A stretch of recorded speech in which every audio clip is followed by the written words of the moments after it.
Hello అండి, అందరికీ praise the lord. ఎలా ఉన్నారు? హ్యాపీ అండ్ హెల్తీగా ఉన్నారా? ఒక చిన్న మాటను మీ అందరితో పంచుకోవాలనుకుంటున్నాను.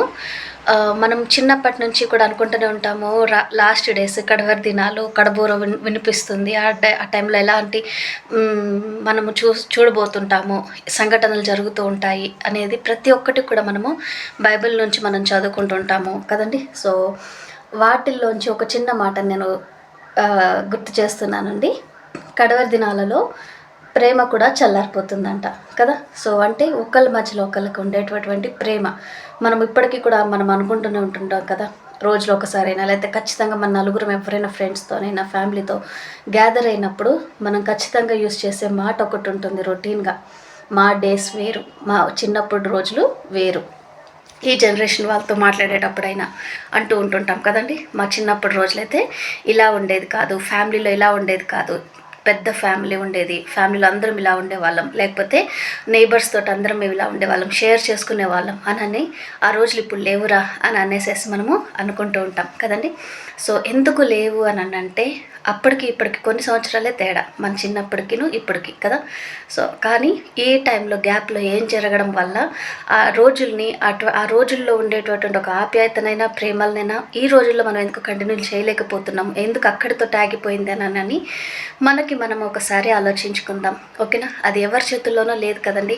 మన జీవితము, పాస్ట్ అయినా కూడా, ప్రజెంట్ అయినా కూడా, ఫ్యూచర్ అయినా కూడా మన లైఫ్ అది కదా. సో మన లైఫ్లో మనమే మనంతట మనము కొన్ని వాటిని కోల్పోతున్నాము. అవి మనము గ్రహించుకుందాం ఈ రోజు నుంచి. ఓకేనా. సో ప్రేమ అట్లా అప్పుడు ఇప్పుడు తేడా ఉందిరా అని అనుకునే ముందు మనలోనే ఆ మార్పు ఉందిరా అని అనేసేసి మనకి మనం ఒకసారి గమనించుకుందామండి. ఓకేనా.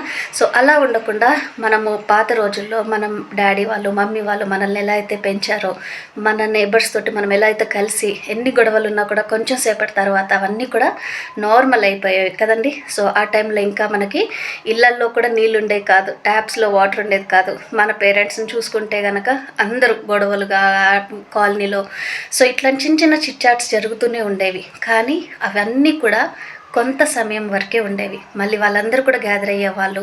మార్నింగ్ ఎవరైతే గొడవ పడినారో మళ్ళీ మధ్యాహ్నము ఈవినింగ్ కల్లా మళ్ళీ వాళ్ళే నార్మల్ కాంప్రమైజ్ అయిపోయి మళ్ళీ హ్యాపీగా, అంటే ఆ జరిగిన గొడవను కూడా గుర్తు కూడా రాని విధంగా వాళ్ళు కలిసి మింగిలైపోయేవాళ్ళు కదండి. సో మనం కూడా ఈరోజు నుంచి మళ్ళీ మన పాత రోజుల్లోకి మనం వెళ్దాం.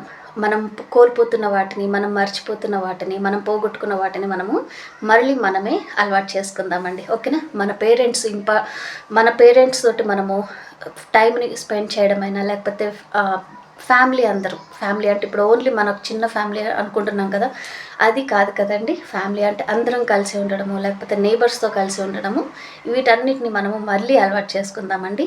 అండ్ అలాగనే ఫ్యామిలీలో ఉన్న వాళ్ళకు కూడా ఎవరైనా డిస్టర్బెన్సెస్లో ఉన్నా, గొడవలతో ఉన్నా, లేకపోతే మనస్పర్ధలతో ఉన్నా, చిన్న చిన్న కోల్డ్ వార్స్ అంటూ ఉంటుంటాం కదండి.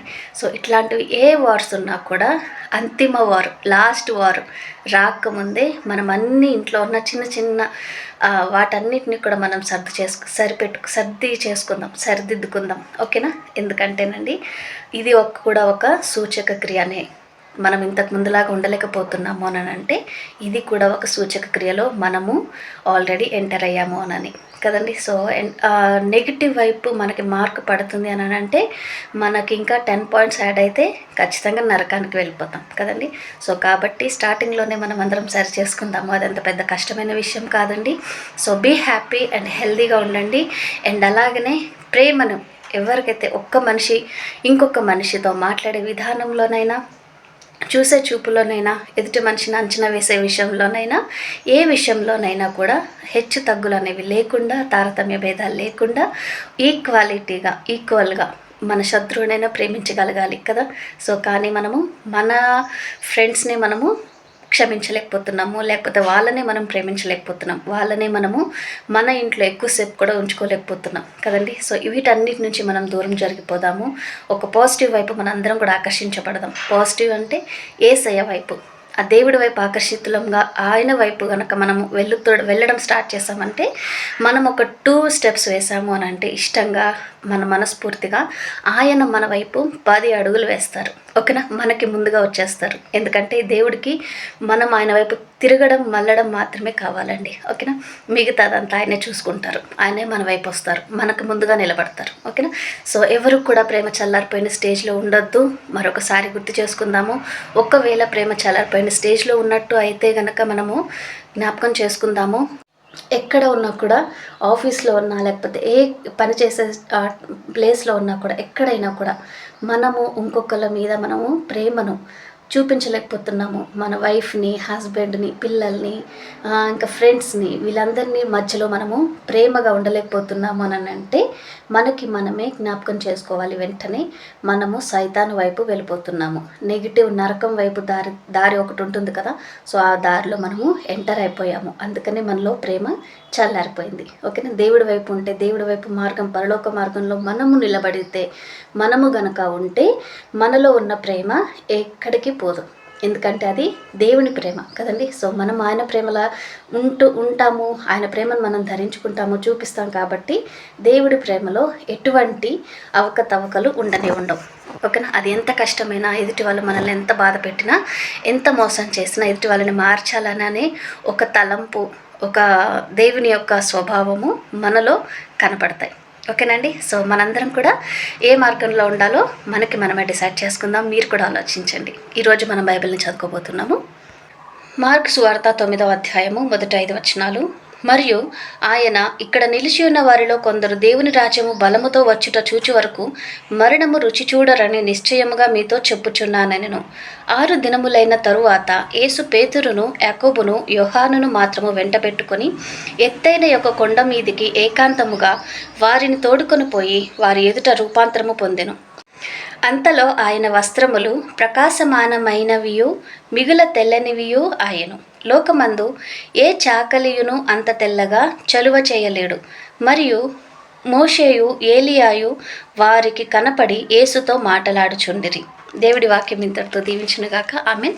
ఒక చిన్న ప్రేయర్ చేసుకుందాం, ఏకీభవించండి. ఇంతకుముందు చెప్పినట్టుగా మనము ప్రేయర్ చేస్తున్నామంటే దేవుడు డోర్ దగ్గర నుంచొని మనము డోర్ని, కాలింగ్ బెల్ని నొక్కి చేస్తున్నాం, అంటే ప్రెస్ చేస్తున్నాం కదండి. సో మన ప్రేయర్ కూడా అలాగనే కదా. సో మనం తలుపు తడితే ప్రార్థన ద్వారా ఖచ్చితంగా ఆయన డోర్స్ ఓపెన్ చేస్తారు. మనకి ఏదైతే కావాలో మనకి కూడా తెలియదండి, కానీ దేవుడికి తెలుసు. కాబట్టి మన ప్రార్థనని ఆయన అంగీకరించి మనకి ఏం కావాలో, ఏ టైంలో ఏది కావాలో ఆయన అన్నీ కూడా దయచేస్తారు. ఓకేనా, ఏకీభవించండి. మహాపరిశుద్ధుడైన దేవా, యేసయ్యానికి వేలాది స్తోత్రములు తండ్రి. ఇంతవరకు మమ్మల్ని సజీవ లెక్కల్లో మంచి ఆరోగ్యంతో మమ్మల్ని నిలబెట్టినందుకు, పోషించినందుకు, మాకు ముందుగా నీవు నిలబడినందుకు నీకు వందనాలు, స్తోత్రాలు. ప్రతి కీడు, ఆటంకాలు, శోధనలన్నిటి నుంచి మమ్మల్ని దూరం చేస్తూ సురక్షితంగా నీ హస్తాల్లో దాచుకున్నందుకు నీకు వందనాలే. చదవబడిన నీ వాక్యాన్ని దీవించండి, ఆశీర్వదించండి. ప్రతి హృదయంలో కూడా నాటి ఫలింప చేయమని ప్రభా ప్రార్థిస్తున్నాం తండ్రి. యేసయ్యా, ఎవరి కుటుంబంలో అయితే చీకటి అంధకార శక్తులు రాజ్యం వెళుతున్నాయో ఆ కుటుంబాలకు నీవు రాజమానిగా నిలబడండి తండ్రి. నాన్న, నీ శాంతిని, సమాధానాన్ని సమృద్ధిగా దయచేయండి. నీ ప్రేమతో నింపండి ప్రభా. మనుషుల మధ్యలో మాటలను, సమాధానపరిచేటటువంటి మాటలను నీవే దయచేయమని, మెండుగా ఉంచమని ప్రభా ప్రార్థిస్తున్నాం తండ్రి. యేసయ్యా ప్రభా, అప్పుల బాధలతో కూరుకుపోయిన వారి కోసం మేము ప్రేయర్ చేస్తున్నాం తండ్రి.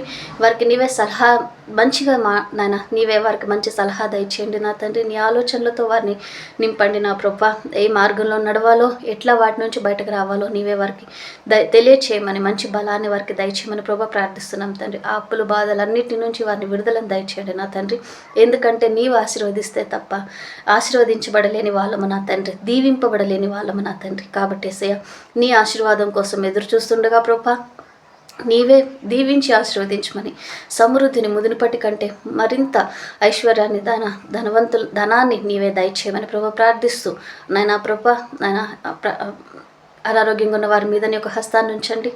ప్రతి అనారోగ్యం నుంచి వారిని బలపరిచి నీవే నాయన నిలబెట్టి వాడుకోమని ప్రభా ప్రార్థిస్తున్నాం తండ్రి. ఎటువంటి నాయన టైంలో ప్రభా వారు కృంగిపోకుండా, అనారోగ్యం బాధతో అలసిపోకుండా తండ్రి వారికి నీవే సహాయం చేయమని ప్రభా ప్రార్థిస్తున్నాం తండ్రి. యేసయ్య ప్రభా, వారు తీసుకున్న మెడిసిన్స్ ద్వారా, ప్రతి ట్రీట్మెంట్ ద్వారా నీవే సహాయం దయచేయండి యేసయ్య. ఇంతవరకు నువ్వు చేసిన ప్రతి మేలుని బట్టి నీకు వందనాలు, స్తోత్రాలు చెల్లించుకుంటూ ఈ చిన్న ప్రార్థన త్వరలో రాయన యేసు పరిశుద్ధ నామములో ప్రార్థించి వేడుకొంచున్నాము తండ్రి. ఆమెన్. ప్రైజ్ ది లార్డ్ అండి అందరికీ. Have a great day. God bless you all. Bye bye.